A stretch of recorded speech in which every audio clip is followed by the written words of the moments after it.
안녕하십니까 여러분. 누리필입니다.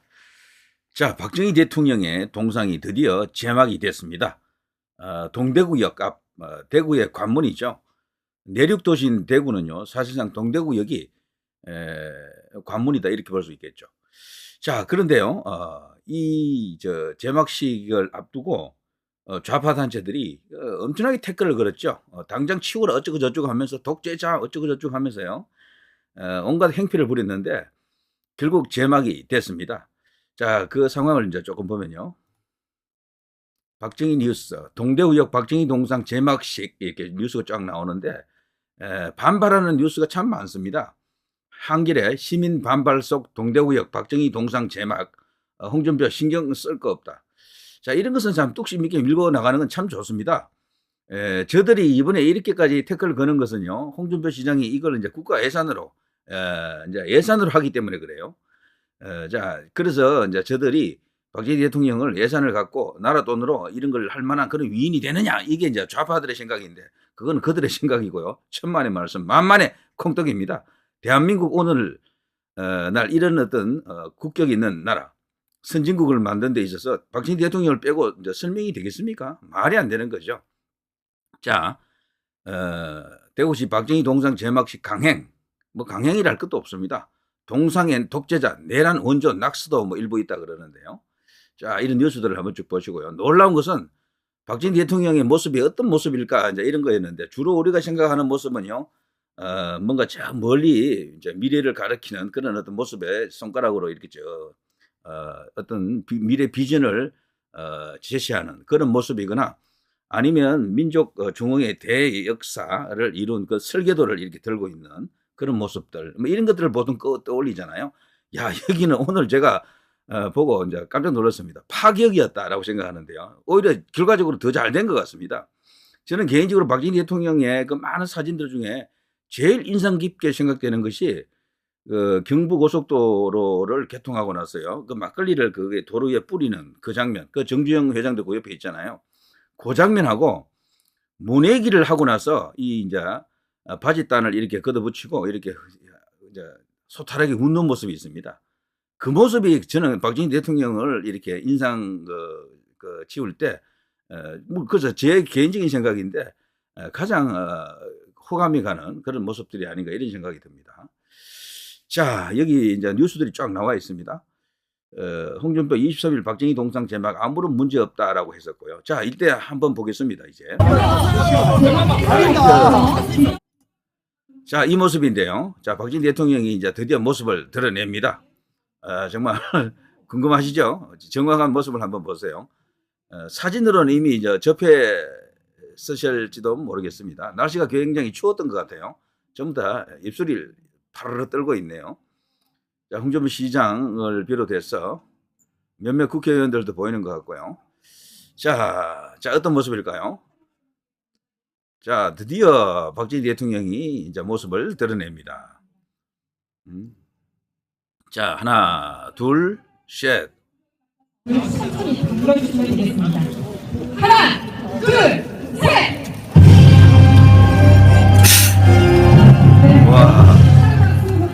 와, 5천년 가난을 끄는 민족의 대지도자. 사실 박정희 대통령을 저들이 독재자로 자꾸 친일파로 자꾸 이렇게 매도하기 때문에요. 군복 입은 박정희 대통령 그런 모습을 자꾸 떠올리잖아요. 그런데 이것은 완전히 파격입니다. 예, 자, 이거는 이제 저거 벼죠, 벼. 자, 나락이라고도 하고요. 저걸 이제 들고 있는 모습. 5천년 가난을 끊기도 했지만 배고픔, 그 지금 굶주린 그 세대들은 다 알고 있잖아요. 이것을 드디어 이제 이렇게 타개한 우리에게 잘 살게 해준 민족의 영웅이다. 뭐 이렇게 볼 수가 있겠죠.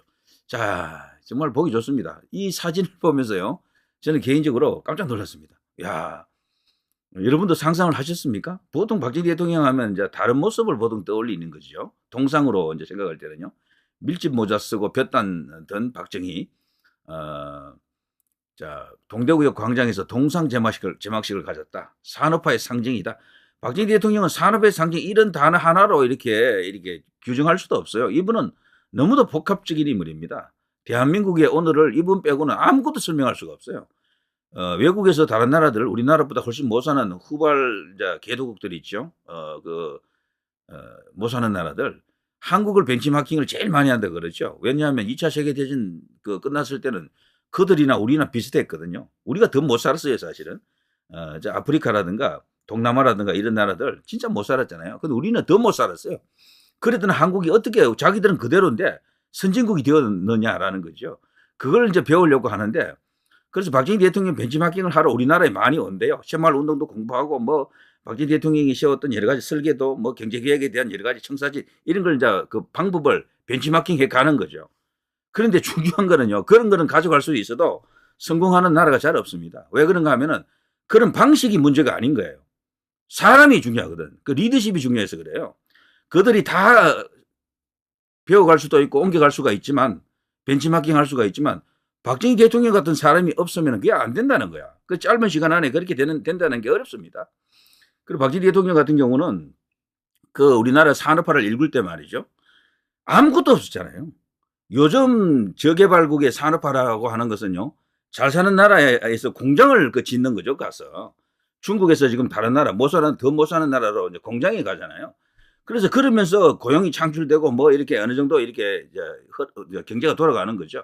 그러면서 올라가는 것이기 때문에 우리와는 차원이 다릅니다. 우리나라에는 당시 경제개발할 때 선진국에서 우리나라에서 공장을 지어줬습니까? 없었거든. 그야말로 그냥 맨땅에 혜택을 했던 거예요. 것이죠. 그것을 했는데 그런 초능력을 가진 그런 초인이 거기에 있을 리가 없습니다. 다른 나라에는. 다 배워가도 이런 사람을, 이런 지도자를 못 만나는 거지, 거기에는. 그래서 박정희 대통령을 이제 연구해 본 사람은요, 100년 이래 전 세계적으로 이런 사람이 없었다라고 합니다. 다들 그래요. 누가 이런 에너지를 갖고 있겠습니까? 자, 아무튼 이 모습, 뭐 기사에는요, 3m 크기라 그러네요. 예산 6억 원이 투입됐다. 동상은 밀짚 모자를 쓴 박 전 대통령이 추수한 볕단을 양손에 들고 있는 모습. 1965년 9월 30일 한 농가에서 촬영된 박 전 대통령의 모습을 바탕으로 만들었다. 저는 개인적으로 홍준표 시장이 이걸 골랐을 것으로 봅니다. 최종적으로 이걸 아마 선택할 때 전문가들이 많은 뭐 사진을 제시했겠죠. 홍 시장이 이거를 했을 것으로 이제 보고 있습니다. 자, 여기는요, 동상 아래 받침대에는 내 일생 조국과 민족을 위하여 이런 글이 적혀 있고요. 생전 희호죠, 희호. 동상 뒤편 장식물에는 박 전 대통령의 생년과 몰년, 대한민국 제5대에서 9대 대통령, 보릿고개 넘어온 길, 자나깨나 농민생각, 재임 18년 동안 모내기, 비배기를 한 해도 그러지 않은 대통령, 통일배 신화, 쌀 없으면 자립도 없다. 박정희 대통령은 너무도 복합적인 인물입니다. 단순히 산업화에 성공했다라는 이유 하나가 다가 아니에요. 부국 강병, 민주화까지도 다 이뤄냈다고 저는 그렇게 보는 거죠. 민주화라고 하는 것도요, 산업화에 성공하지 않으면 민주화가 불가능합니다. 세계 모든 나라 저개발국들이 형식적으로 헌법은 다 자유민주주의 헌법을 다 갖고 있죠. 체제는 다 그렇게 되어 있다고. 그렇지만 민주주의가 안 되잖아요. 그 이유가 뭐겠습니까? 산업화에 실패해서 그렇습니다. 산업화에 성공해야지만이 국민들의 이 살림살이도 좀 나아지고 중산층이 이제 생겨나고요. 그 영향력으로 국민들의 민도도 올라갑니다. 자연스럽게 민주주의가 이렇게 찾아옵니다. 단계적으로 이렇게 가는 거예요. 막 싸워가지고 독재에서 민주로 오는 게 아니라니까요. 그렇게 한 나라는 세계 그 어떤 나라도 없습니다. 우리나라가 그렇다고 자꾸 저들이 떠들어서 그런데 그 어떤 나라도 싸워서 민주주의를 만든 나라가 없다니까요. 지금도 독재로 있거나 아니면 산업화에 성공해서 민주화가 됐거나 이거 두 개밖에 없어요. 이거 분명히 알아야 됩니다. 우리는 지금 가짜 프레임에 지금 속고 있는 거예요. 박정희 대통령, 전두환 대통령 같은 이런 독재자들을 물리쳐서 지금 민주화를 만들었다. 이게 아니라니까요. 미얀마 같은 나라들, 그 밖에 수없이 많은 어떤 민주화 투쟁이 벌어지고 있는 나라들이 있죠. 그런데 상태는 조금 더 나아지지 않거든. 그 수십 년간 민주화 투쟁을 해도 그대로야. 왜? 산업화가 안 돼서 그래요. 그러니까 이게 건국, 산업화, 민주화, 그 후에 선진화까지 왔잖아요, 우리나라는. 그런데 저런 나라는 산업화가 안 되니까 민주화라는 게 이게 공연불이야. 그냥 이렇게 뿌리가 없는 겁니다. 그리고 이 한 나라가 발전하자면요, 어떤 그 과정을 이제 거쳐야 될 텐데 가장 어려운 게 산업화입니다. 가장 어려운 게 난이도가 10이에요. 난이도가 10. 최고 난이도가 10이잖아요. 그 산업화에 성공한다라는 것은 최고 난이도 10을 말합니다. 대한민국이 그걸 해낸 거예요. 그걸 해버리면 민주화는 그냥 따라오는 겁니다, 사실은. 어떻게 보면 결과물, 뭐 조금 속된 말로 부산물 같은 그런 것일 수도 있습니다. 정말입니다. 다른 모든 나라, 유럽에 있는 나라들 뭐 이렇게 한번 보십시오. 그 민주화 투쟁해서 민주화를 이룬 나라가 도대체 어디 있습니까? 아직도 권위주의로 있거나 독재로 있거나 아니면 산업화에 완전히 성공해서 민주화가 됐거나 이거 둘 개밖에 없어요. 세계적인 어떤 정치학 교과서에도 그렇게 나와 있을 겁니다. 무조건 독재 투쟁을 해서 그냥 뺏어오는 게 아니라는 얘기죠. 자, 그렇기 때문에 박정희 대통령은요, 민주화까지 이룬 사람이다. 이렇게 보는 거죠. 왜냐하면 가장 어려운 산업화에 성공했기 때문에 지금 민주파리들 뭐 등등 해서 그들이 뭐 노무현이다, 김대중이다 그러지만 그런 사람들이 만일에 박정희 대통령 없이 정말 집권 미리 했다 그러면요, 우리나라는 지금 이런 나라 절대 안 되는 거죠. 불가능합니다. 지도자의 역할이라는 게 말이죠. 특히 못 사는 나라일수록 가난한 나라일수록 이 저개발국일수록 이 지도자의 역할이 굉장히 중요합니다. 어마어마합니다. 근데 요즘 같은 시대에는 지도자는 크게 제가 봐서는요, 역할이 없을 수도 있어요. 아무리 해도 표가 안 납니다, 요즘은. 기업이 이제 이끌어가는 세상이 됐죠. 그거는 나라가 그만큼 커졌다는 이야기입니다. 우리나라가 벌써 선진국이잖아요. 선진국쯤 되면 대통령 힘으로 뭐 나라를 발전시키기 정말 어렵습니다. 관리를 하는 거죠, 관리를. 나라가 정상화될 수 있도록 관리해주는 이 역할이죠. 그래서 박정희 대통령 같은 사람은 다시는 안 나옵니다. 불가능해요. 아무리 뛰어난 사람이 대통령이 된다 한들 어떤 업적을 못 내요. 낼 수가 없습니다. 지금 노태우 이후 많은 대통령이 있었지만 그 누구도 위대하다라고 할 정도 대통령이 아무도 없잖아요. 업적이 없다니까, 업적이. 근데 그게 업적이 없는 게 아니라 업적이 낼 수 없는 시대가 됐습니다. 대통령이 하는 시대가 아니에요. 요즘 그 기업은행 광고 보시면요, 세상이 변했다고들 합니다. 그런데 사람들은 그 세상이 변한 이치를 정확히 모르는 거죠. 그런데 그 기업은행 광고에 보면요, 이 세상을 바꾼 것은 바로 기업입니다라는 말이 있습니다. 그래서 대한민국이 한때 기술을 배우러 외국에 공부하러 이제 갔던 그런 이야기를 하면서 지금은 세상이 이제 바뀌어가지고 다른 나라가 우리나라를 배우러 온다. 우리가 지금 가르치는 나라가 되었다. 여기에 기업은행이 있습니다. 이런 광고가 있던데 그 광고 표현이 굉장히 멋지지 않습니까? 지금은요, 우리나라가 사이즈가 커져 있기 때문에 권력의 정치의 힘으로 그런 것을 막 이렇게 추동하기가 어렵습니다. 관리만 잘해도 충분합니다, 요즘은. 자, 아무튼요. 자, 이 박정희 대통령의 이 모습. 그런데 이 사진을 보면서요, 제가 조금 다른 고춧가루를 좀 뿌려보면요, 박정희 대통령 얼굴은 맞아요. 근데 이것보다도 훨씬 더 이렇게 잘생긴 얼굴도 있는데 요걸 했다는 것도 좀 그런데 사진 그대로 했다라고 생각되네요. 근데 이 사진을 보니까요, 이 얼굴이 홍준표 시장도 조금 닮은 것 같아요. 홍준표 시장. 어떻습니까? 홍준표 얼굴 조금 나오지 않습니까? 예, 저는 그렇게 보이는데요. 이제 그러나 이제 굉장히 이제 소탈하고 서민적이고 이제 친근해 보입니다. 베트남에 가면 호치민이 있잖아요. 그거 완전 국부로서 엄청나게 그냥 뭐 신성시되고 있죠.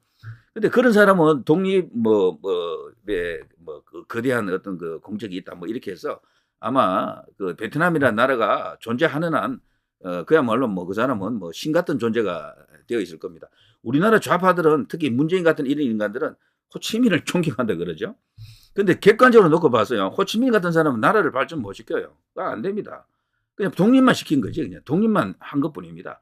베트남이라는 나라는 그 후에 사실 그 후에 호치민이 죽고 나서 그 후에 이제 드디어 외국으로부터 이제 투자 뭐 등등 공장이 많이 들어갔죠. 그러면서 이제 발전하고 있는 것이지, 정말 못 사는 나라에는 이 박정희 같은 대통령을 정말 백마탄 초인이라고 적은 북한의 이제 저기 김일성, 김정일, 김정은이가 그런 식으로 상징 조작을 하잖아요. 진짜 우리나라에는 이 백마탄 초인이라면 이런 분을 말합니다. 완전체죠, 완전체. 에너지, 능력, 통치술, 그리고 또 미래 비전, 그리고 본인이 갖고 있는 여러 가지 개인 역량. 이 박정희 대통령은 만기 칠남형 대통령이거든요. 대한민국 건국사에서 만기 칠남형은 아무도 없었어요. 딱 한 명입니다. 이분밖에 없어요. 만기 칠남이라는 게 뭐겠습니까? 국정의 모든 분야를 다 알고 있는 겁니다. 그걸 벌써 군생활하면서 다 터득했고 평소에 워낙 공부를 많이 한다 그러잖아요.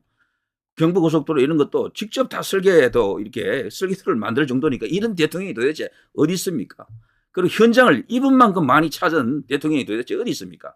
단 하루도 청와대에서 편안히 지내지 않았다 그러죠. 자, 그런 이야기들 제가 오늘 간단하게 뉴스만 전한다라는 게 이렇게 좀 말을 많이 하네요. 자, 경북 안동에 가면 경상북도 도청이 있죠. 거기도요, 여기는 더 큽니다. 10m입니다. 10m.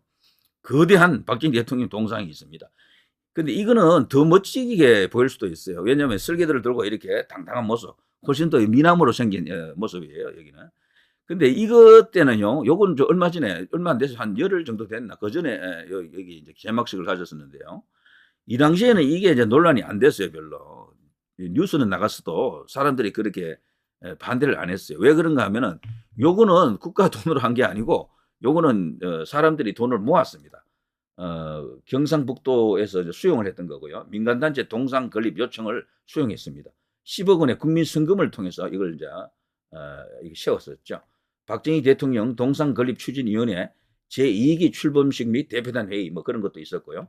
그래서 여기서는 이제 민의 힘으로 대통령을 이렇게 세운 겁니다. 앞으로 이런 동상이 더 많아져야 됩니다. 박정희 대통령에 대해서 저들이 자꾸 시비를 걸고 그러는데 이런 걸 잠재우려고 그러면요. 이런 게 한 100개쯤 생겨버려야 돼요. 나중에 그럼 지쳐서 더 이상 어떻게 대들지도 못해. 더 생길 것 같습니다. 그리고 지금 경주에 가도요. 보문단체 가면 박정희 대통령 관련한 여러 가지 어떤 동상을 비롯해서 그런 기념하는 그런 장소가 있어요. 거기도 아주 잘 되어 있다 그럽니다. 자, 나라가 지금 정상화되려고 하면요. 이런 분을 진짜 우뚝 세워야 됩니다. 민족의 표상으로 이만한 상징이 있을 수가 없습니다. 헌법은 자유민주주의 체제는 누구나 가질 수가 있어요. 그렇지만 그거를 다듬는 것은 산업화가 가장 중요합니다. 산업화가. 대한민국뿐 아니고요. 아프리카 가보세요. 전부 헌법은 우리나라 헌법하고 똑같아요. 다 그런 걸 다 체제는 다 그래. 다 그걸 갖고 있지만 그거 갖고 있다 해서 나라가 발전하는 게 아닙니다. 그걸 다듬는 대장인이 나와야 되는 거지. 한 번은. 그게 이제 박정희 대통령 같은 사람이죠. 그래서 우리나라의 경제발전사라든가 뭐 부국 강병에 대한 여러 가지 어떤 방식은 다 배워가지만 그게 안 된다니까. 사람이 중요한 겁니다. 리더십이 그만큼 중요한 것이다. 특히 못 사는 나라일수록 리더십 때문에 이 되고 안 되고 차이가 나는 것이다. 이렇게 볼 수가 있겠죠. 그래서 저기 여각하시는 분들은요. 박정희 대통령이 머물렀던 이 시기 전두환 대통령도 포함을 시키더라고요. 이때가 하늘이 대한민국을 굽어 살핀 시기였다 그러더라고요. 그런 사람들도 있더라고. 자, 이 정도 하겠습니다. 누리 PD 김준희였습니다.